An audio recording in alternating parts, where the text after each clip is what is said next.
주님께서 여러분과 함께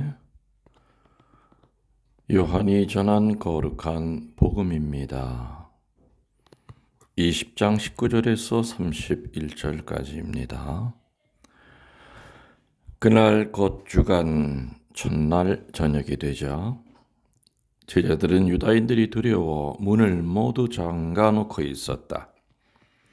그런데 예수님께서 오시어 한가운데 서시며 평화가 너희와 함께 하고 그들에게 말씀하셨다.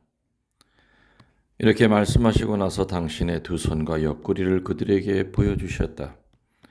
제자들은 주님을 뵙고 기뻐하였다. 예수님께서 다시 그들에게 이르셨다. 평화가 너희와 함께, 아버지께서 나를 보내신 것처럼 나도 너희를 보낸다.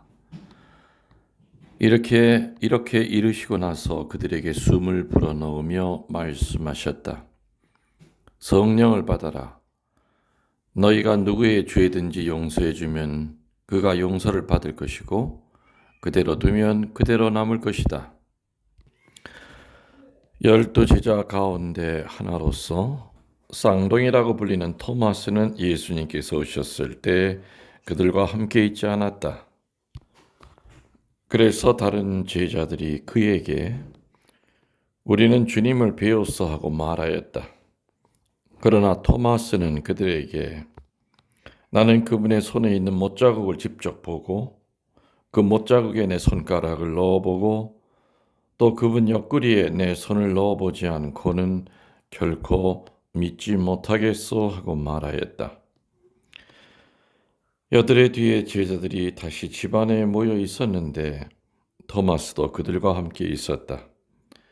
문이 다 잠겨 있었는데도 예수님께서 오시어 가운데 서시며 평화가 너희와 함께하고 말씀하셨다. 그리고 나서 토마스에게 이르셨다. 내 손가락을 여기 대보고 내 손을 보아라. 내 손을 뻗어 내 옆구리에 넣어 보아라. 그리고 의심을 버리고 믿어라. 토마스가 예수님께 대답하였다. 저의 주님, 저의 하느님. 그러자 예수님께서 토마스에게 말씀하셨다. 너는 나를 보고서야 믿느냐? 보지 않고도 믿는 사람은 행복하다. 예수님께서는 이 책에 기록되어 있지 않는 다른 많은 표징도 제자들 앞에서 일으키셨다. 이것들을 기록한 목적은 예수님께서 메시아이시며 하느님의 아드님이심을 여러분들이 믿고 또 그렇게 믿어서 그분의 이름으로 생명을 얻게 하려는 것이다. 주님의 말씀입니다. 참 예수님, 주님의 이름으로 평화를 빕니다. 부활 2주일 미사를 저는 토요일 오늘 특전 미사로 봉헌하고 있습니다. 왜냐하면 내일 지난달에 갔다 왔던 것처럼 이번 달도 인천에 있는 그 성당에 가서 교정미사 후에 제가 특강을 해야 되기 때문에 아침 일찍 떠나야 되다 보니까 미리 저 혼자 부활 2주일 미사를 혼자 특전 미사를 봉헌하고 있습니다. 여러분들 부활 8부 잘 지내셨지요?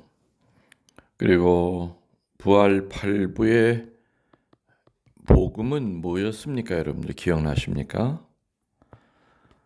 사복음사가가 목청껏 외쳤던 거, 그게 바로 부활 8부 복음의 줄거리였습니다.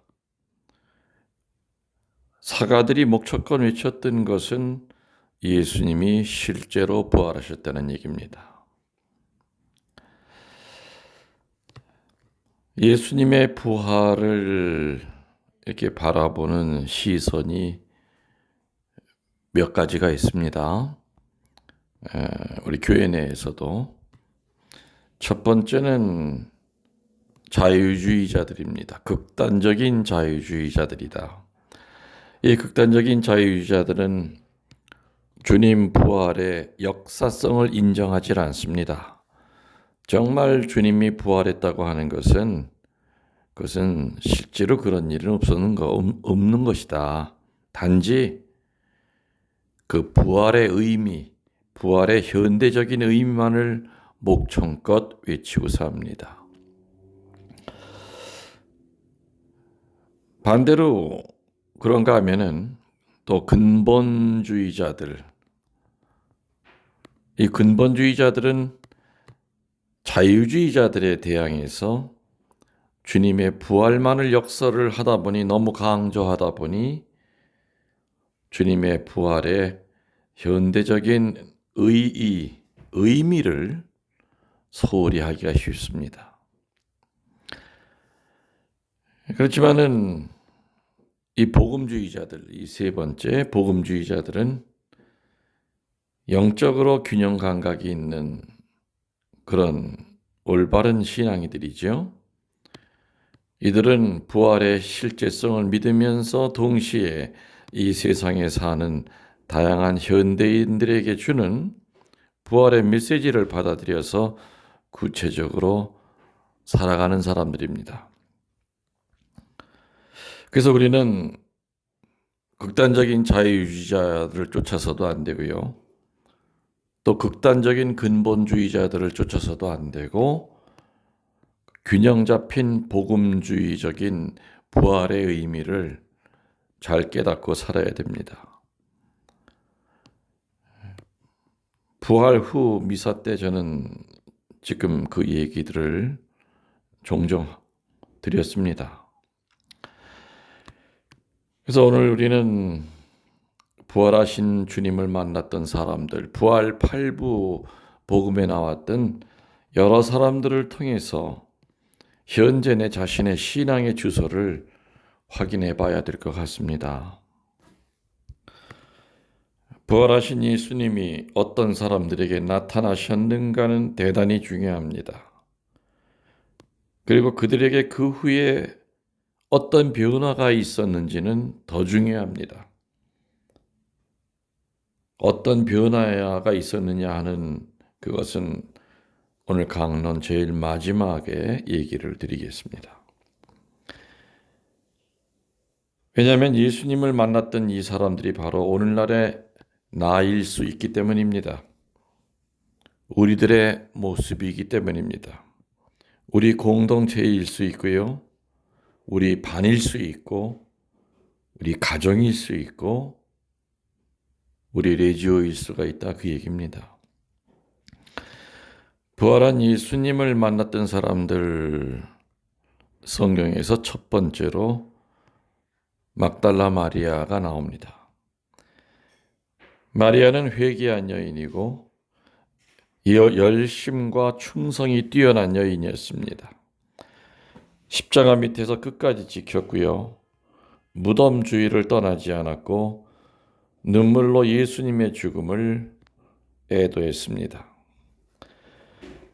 그녀는 완전한 부활을 믿지 않았다 하더라도 주님은 마리아에게 성스러운 모습을 제일 먼저 보이셨던 겁니다.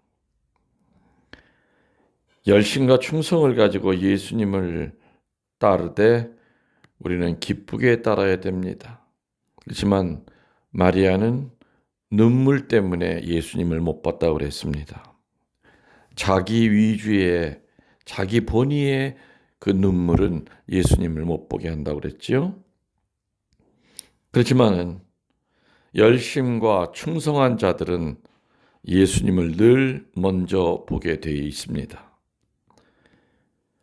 요령 피우는 자는 세상에서도 인정을 못 받는다는 거 아실 겁니다. 마찬가지로 신앙은 우직하게 열심과 충성으로 순명할 때 예수님은 당신의 모습을 분명히 보여주십니다.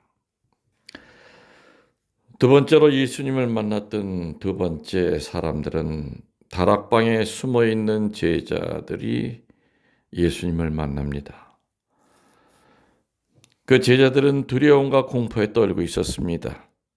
그러한 제자들에게 나타나셔서 오늘 복음에 너희에게 평화가 있기를 하면서 용기를 북돋아 주십니다. 너희에게 평화가 있기를 이 말 뜻, 그 평화의 내용은 뭐겠습니까? 담대함입니다. 그리고 굴하지 않음입니다. 그리고 겸손함입니다. 그리고 순명을 뜻합니다. 오늘 이 시간에도 죽음의 공포에 떨고 있는 사람들이 얼마나 많습니까? 우크라이나 전쟁에서도 수많은 사람들이 죽었고 또 죽음에 대한 공포 때문에 지하실에 숨어서 위기를 모면해달라고 하느님께 매달리는 사람들이 얼마나 많겠습니까? 병원에 가보십시오. 병원을 아무리 안팎으로 이쁘게 장식했다 하더라도 병원에 들어가는 순간부터 공기는 어둡습니다. 왜? 아픈 사람들 뿐이기 때문에 그렇죠. 그리고 혹시 무슨 병에 걸리지 않았을까 하는 불안함에 떠는 사람들 뿐입니다. 의사들의 얼굴은 경직이 되어 있는 걸 많이 봅니다. 하긴 맨 아픈 사람들을 만나니 얼마나 피곤하겠습니까? 중환자실에 가보십시오. 의식은 있지만 말 한마디도 못하고 산소호흡기 깊이 껴놓고 죽음에 대한 공포와 싸우고 있습니다. 안병동에 가면은 뭐 말할 것도 없습니다. 아무튼 오늘 이 시간, 이 순간에도 죽음의 공포는 우리를 괴롭힙니다. 또한 앞날에 대한 두려움, 온갖 두려움에 떨고 있는 사람들이 얼마나 많겠습니까? 예수님은 그렇게 떨고 있는 우리들에게 오늘 너희들에게 평화가 있기를, 너희에게 담대함이 있기를, 너희에게 인내심이 있기를, 한마디로 너희에게 평화가 있기를, 이 말씀은 인간 중심이 아니라 네 가슴 한복판에 사람을 둬서는 늘 공포스러울 것이다. 바로 나를 품고 살아라 하는, 하느님 중심으로 살아라 하는 바로 그 말씀입니다. 너희에게 평화가 있기를. Peace to you. 세 번째로 부활한 예수님을 본 인물은 오늘 복음에 나오는 토마입니다. 토마는 불행하게도 예수님이 제자들에게 다락방에 나타났을 때 그 자리에 없었습니다. 한마디로 교회를 떠난 겁니다. 뭐 여기 있어봐야 뭐해. 잘못하면 로마 군사들이 찾아와서 죽을 수도 있고, 또 이제껏 믿었던 그 양반 허망하게 죽고 나니까 이제 앞으로 뭘 해먹고 어떻게 사나. 아무튼 그래서 여러 가지 이유로 첩첩한 마음으로 교회를 떠났던 겁니다. 나중에 돌아왔을 때 제자들이 예수님 봤다 하니까 믿지 않았죠. 예수님의 그 못자국 눈으로 보고 거기다 손도 대봐야 되겠다. 나중에 예수님이 다시 도마 때문에 또 나타나십니다. 그리고 너의 손을 내밀어 내 옆구리에 넣어봐라. 그리해서 믿음 없는 자 되지 말고 믿는 자가 되거라. 이 말을 듣고 토마는 무릎을 꿇습니다. 나의 주님, 나의 하느님. 이런 토마에게 너는 나를 보고야 믿느냐? 보지 않고 믿는 자가 진복자니라. 그래서 토마는 의심, 회의, 불신의 심볼로 나옵니다. 성경에. 사실 모든 분열과 깨짐은 의심으로부터 시작합니다. 의처증, 의부증. 결국에 이 의심은 신의를 망가뜨립니다. 오늘도 부활한 주님은 의심과 불신과 회의의 깊은 수렁에 빠져 있는 자들에게 서로 믿고 신뢰하라 얘기하시죠. 부부지간에도 못 믿고 살면은 그건 지옥입니다. 부모와 자식 사이에도 믿지 못하고 살면 그건 지옥입니다. 나를 믿는 자가 되라고 격려해주고 계십니다. 네 번째로 엠마오로 가는 두 제자에게 나타나셨습니다. 엠마오로 가는 두 제자에게 나타나셔서 성서를 풀이해 주시고 빵을 축송해 주십니다. 그들은 주님이 십자가에 못 박히시자 낙담하고 절망해서 낙향을 하고 있었습니다. 낙향길을 가고 있었습니다. 우리는 살다 보면은 예수님을 믿는 것 때문에 핍박당하고 낙심할 수 있습니다. 살다 보면 가난하다고, 못생겼다고, 못 배웠다고, 가진 게 없다고, 재주가 없다고 얼마나 많은 사람들 절망하고 낙심하고 체념하며 숙명론자로 전락되는지 모릅니다. 그렇지만 누구든지 부활한 주님을 만나기만 하면 달라집니다. 엠마오의 그 제자들은 엠마오로 갈 때는 절망의 엠마오 길이었지만 올 때는 희망의 길, 부활의 길이 되어서 단숨에 예루살렘을 향하여 30리길을 줄다름질쳐 갈 수 있었던 겁니다. 마지막 다섯 번째로 예수님의 부활을 본 사람들은 티베리아 호숫가에서 베드로와 대면하십니다. 주님을 잃어버리고 고기 잡는 옛생활로 돌아간 베드로와 제자들, 밤새 고기를 잡지 못해 기진맥진한 제자들에게 예수님은 요깃거리를 준비해 주십니다. 그리고 세 번 예수님을 배반했던 베드로에게 세 번 또 묻습니다. 요한의 아들 시몬아, 네가 이 사람들이 나를 사랑하는 것보다 더 나를 사랑하느냐? 예, 주님 아시는 바와 같이 저는 주님을 사랑합니다. 세 번 똑같은 것을 물으니 베드로는 많이 서운하고 섭섭했을 겁니다. 왜 세 번 묻는지를 베드로는 몰랐습니다. 예수님은 세 번째 그 고백을 듣고 나서야 내 어린 양들을 잘 돌보아라. 왜 세 번을 물으셨을까요? 한마디로 명예회복입니다.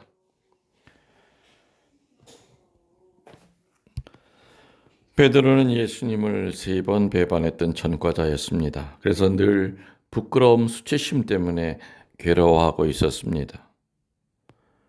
맏형 노릇을 못했다는 것 때문에 괴로워서 사는 게 아니었던 겁니다. 그런 베드로에게 다시 세 번 묻고 대답을 들으심으로써 영적인 명예 회복을 시켜주신 겁니다. 부끄러움은 자신의 영원한 벌이라고 합니다.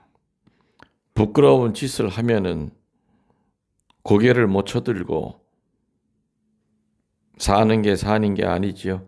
늘 부끄러움은 자신을 벌합니다. 이러므로서 베드로에게 다시 사도직을 맡겨주신 겁니다. 자, 아까 말씀드린 대로 부활한 예수님을 만나고 난 다음에 사람들이 변했다고 그랬습니다. 변한 것의 핵심은 마지막에 정리해드린다고 그랬죠. 정리해드리면은 이처럼 부활한 주님은 막달라 마리아에게 나타나셔서 슬픔과 눈물에서 해방시켜 주셨습니다. 또 부활한 주님은 다락방을 찾아가셔서 공포와 두려움에 떨고 있는 제자들을 해방시켜 주셨습니다. 이처럼 부활한 주님은 도마 앞에 나타나셔서 의심과 불신과 회의로부터 해방시켜 주셨습니다. 부활한 주님은 엠마오로 가는 두 제자에게 나타나셔서 낙담과 절망으로부터 해방시켜 주셨습니다. 부활한 주님은 베드로에게 나타나셔서 수치심과 부끄러움으로부터 해방시켜 주셨습니다. 그래서 부활은 우리들에게 해방을 뜻합니다. 부활은 우리들에게 자유를 뜻합니다. 부활은 우리들에게 치유를 뜻합니다. 여러분들, 오늘 묵상한 여러 가지 어둠으로부터 자유로워지시기를 기원합니다. 그리고 여러분들 진정 부활하시기를 축원합니다. 제가 아직 식복사 자매님이 퇴근을 안 한 상태에서 미사를 방에서 하다 보니까 덜거덕 소리도 들리고 고양이 소리도 들리고, 참 이 아파트 살아보니까 이 방문이 정말 거적대기 같이 이렇게 전혀 방음이 안 됩니다. 그래서 살 집, 이제 한국 가서 살 집은 내가 리모델링 하시는 분에게 어떻게 이렇게 속이 텅 빈 문만 달지 말고 좀 방음 쪽에 신경을 써달라 하고서는 이제 부탁은 하긴 했습니다. 그래서 지금 미사를 드리면서도 강론하면서도 아마 밖에 있는 자매님은 이게 이제 설거지하는 소리가 미사하는 신부님한테 절대 안 들릴 거라고 생각을 하고 이렇게 하고 계실 겁니다. 우리 쪼꼬 자매님도 자기가 야옹하는 소리가 안 들릴 거라고 생각하지만은 거의 아무런 방음이 안 되다시피 이 아파트가 이런 게 좀 불편한 것 같습니다. 아무튼 여러분들 강론 중에 이렇게 좀 잡음이 들어가 있다 하더라도 양해하시기 바랍니다. 여러분들 영혼의 영혼을 더하여 사랑합니다.